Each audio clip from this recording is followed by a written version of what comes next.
Another core memory sa mga Pinoy Blink ang two-day hit concert ng K-pop sensation na Blackpink sa Philippine Arena.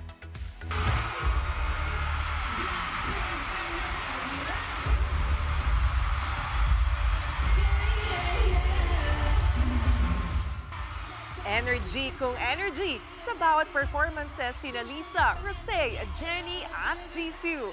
Parehong napuno ng Blinks ang venue from day 1 to day 2. Si Rosé naman, napakain pa ng turon at halo-halo. Nagustuhan niya yan at instant trending siya dyan. Present din sa concert si kapatid star Andrea Brillantes. Namigay pa siya ng free ticket dahil sa atin niyang hindi nakapunta. Binigay niya yan sa isang lucky fan na nagtapos summa cum laude. Ito ang isa pang sana all.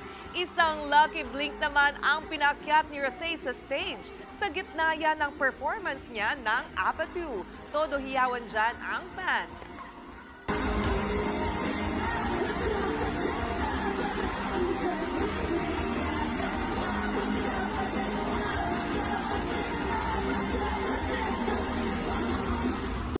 Mga kapatid, Jennie Alipon po, maging updated sa latest entertainment at lifestyle.